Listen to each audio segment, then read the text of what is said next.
ফজলুদ্দিন বাবুল, আপনি একটু বলবেন, আপনি এবার নতুন এমপি হয়েছেন, আমরা দেখেছি প্রচুর ক্যাম্পেইন করেছেন আপনি নির্বাচনের আগে, মানুষকে উন্নয়নের প্রতিশ্রুতির ফুলঝুরি দিয়েছেন, আশ্বাস দিয়েছেন, প্রতিজ্ঞাবদ্ধ থেকেছিলেন। এখন আপনি এমপি হয়েছেন, সংসদে যাবেন, আইন প্রণয়ন করবেন, হ্যাঁ না ভোটে আওয়াজ দিবেন, কিভাবে তাহলে এত প্রতিশ্রুতি বাস্তবায়ন করবেন? মানে সেই টাকা কোথা থেকে আসবে, এত টাকা পাবেন কোথায় আপনি? না, ধন্যবাদ। আসলে নির্বাচিত তো করেছে আমার এলাকার জনগণ। আমি ওই ইঞ্জিনিয়ারিং বিষয়ে যাব না, কারণ আমি ইঞ্জিনিয়ারিংয়ে পড়িনি, আচ্ছা, বিজ্ঞানে পড়েছি। জি, আমি শুধু এখানেই থাকবো যে তাদের প্রতিশ্রুতিটা কিভাবে করব। দেখুন, আমার দেয়া প্রতিশ্রুতি অধিকাংশই আমার দলের ম্যানিফেস্টোর সাথে সামঞ্জস্যপূর্ণ। আচ্ছা, এবং সেগুলো ইতিমধ্যেই আমাদের প্রধানমন্ত্রী জনাব তারেক রহমান কিন্তু শুরু করে দিয়েছেন। আজকেই আমরা প্রত্যেক ইউনিয়নে মসজিদের ইমাম, মুয়াজ্জিম, খতিবকে প্রত্যেক ইউনিয়নে একটা করে জামে মসজিদের ইতিমধ্যে আমরা ঈদের আগেই দিয়ে দিচ্ছি। আমরা কিন্তু বিলের যে পানি জমে থাকার কারণে বিলগুলোর মাঝে যেখানে 3টা ফসল হওয়ার কথা সেখানে 2টো ফসল হয়। এই বিলের মধ্যে যে খালগুলো আছে, ড্রেনগুলো আছে, এগুলো সংস্কার ছিল না। ইতিমধ্যেই বরেন্দ্র প্রকল্প, কৃষি অধিদপ্তর এবং আপনার দুর্যোগ ত্রাণ মন্ত্রণালয়ের অধীনে প্রত্যেকটা ইউনিয়নে 4টা করে খাল খনন অথবা পুনঃখনন অথবা সংস্কার কাজ চালু হয়ে গেছে।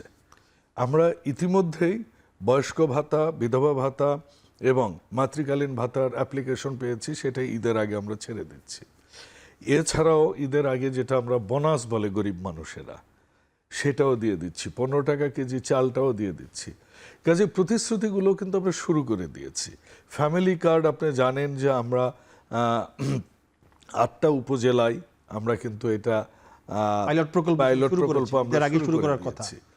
তারপর আপনি যদি বলেন কৃষক কার্ড প্রসেসে আছে, ইনশাল্লাহ আমরা ঈদের পর সেটা। একটা বিষয় সেটা হচ্ছে যে আপনি ভিজিএফ কার্ডের কথা বললেন, বয়স্ক ভাতার কথা বললেন, বোনাসের কথা বললেন, এই সকল কিছুই আমরা এর আগে দেখেছি সরকার দিয়েছে, কিন্তু কেন জানি এমপি সাহেব, উপজেলা চেয়ারম্যান সাহেব, তাদের আত্মীয় স্বজনরা এবং একেবারে সচ্ছল মানুষ তারাই ভিজিএফ কার্ড পেয়েছে, খুবই সচ্ছল। আপনাদের বেলায় কি তাই হবে কিনা? এটা হয়েছে, আর এটা হবে কিনা মর্নিং শোজ দ্য ডে। আপনি দেখেছেন আমার প্রথম মিটিংয়ে, সংসদীয় মিটিংয়ে, যেখানে আমরা জনাব তারেক রহমানকে আমরা সংসদ নেতা নির্বাচন করেছি, প্রধানমন্ত্রী নির্বাচন করেছি, সেখানে কিন্তু আমাদের প্রথম ইয়ে ছিল যে আমরা কেউ প্লট নিব না, কেউ সরকারি ট্যাক্স ফ্রি গাড়ি নিব না। ফার্স্ট মিটিং আমাদের এজেন্ডা ছিল। সেকেন্ড কথা হচ্ছে, তারেক রহমান যখন দেশে এসেছেন, মাননীয় প্রধানমন্ত্রী তখন প্রধানমন্ত্রী হননি, তখন বিএনপির ভারপ্রাপ্ত চেয়ারম্যান, উনি কিন্তু 300 ফিটের এই জনসভায় বলেছেন নবীর ন্যায়পরায়ণতার ভিত্তিতে উনি দেশ চালাবেন। ইতিমধ্যেই কিন্তু উনি সেগুলার অনেক প্রমাণ রেখেছে। আপনি দেখেন যে মানুষ, সাধারণ মানুষকে নিয়ে ওনার চিন্তাভাবনা, উনি বলেছেন I have a plan, we have a plan. প্ল্যানগুলো কিন্তু ইমপ্লিমেন্ট হচ্ছে। এখন বিষয় হচ্ছে, হ্যাঁ, মিডিয়া বা বিরোধী দল ইতিমধ্যে হুমকি ধমকি সমালোচনা, বিএনপির এসব আঁচড় খেয়ে অভ্যস্ত। বিএনপি জানে সরকার কিভাবে করতে হয়। বিএনপির একটা বদনাম ছিল এক সময় 90-এর দশকে, সেটা হচ্ছে বিএনপি আন্দোলন পারে না, কিন্তু বিএনপি সরকার চালাতে পারে না। এই বদনাম বিএনপির কোনোদিনও ছিল না। আপনি যদি 75 পরবর্তী দেখেন, শহীদ প্রেসিডেন্ট জিয়াউর রহমান, যেখানে লবণ ওই সময় 80 টাকা কেজি ছিল, মানে এখনকার আপনি টাইম ভ্যালু অফ মানি যদি করেন হয়তো 8000 টাকা হবে, কেজি ছিল তখন, মানুষ খেতে পারতো না মজুদদারদের কারণে। সেটা কিন্তু শহীদ প্রেসিডেন্ট জিয়াউর রহমান 1 বছরের মধ্যে খাদ্য উৎপাদন দ্বিগুণ করলেন।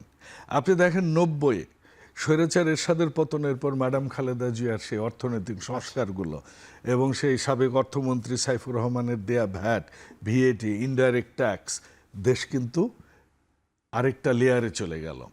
কাজেই আপনি দেখবেন যারা বলে, কিছু মুনাফেকরা বলেন যে বিএনপি দুর্নীতিতে চ্যাম্পিয়ন ছিল, সেই মুনাফেকরাও কিন্তু সে অংশের ছিল, তারা কিন্তু পদত্যাগ করেনি। Let me finish that. বরঞ্চ আগের বছরের যে সূচকগুলো, সেগুলো কিন্তু বিএনপির সেকেন্ড 2001 থেকে 2006 পর্যন্ত কিন্তু ক্রমান্বয়ে সেগুলো কমে গেছে। এটা স্ট্যাটিস্টিক্স বলে। কাজে বিএনপি মানে অন দ্য অ্যাভারেজ আপনি যদি বলেন বেটার সরকার চালায়, তুলনামূলক স্বচ্ছতা নিয়ে আসে, জবাবদিহিতা নিয়ে আসে, রিফর্ম করে দেশের মানুষের জন্য যে উন্নয়নগুলো দরকার সেগুলো বিএনপি করবে। আশা সেটাই আমরা সেটাই দেখতে চাই।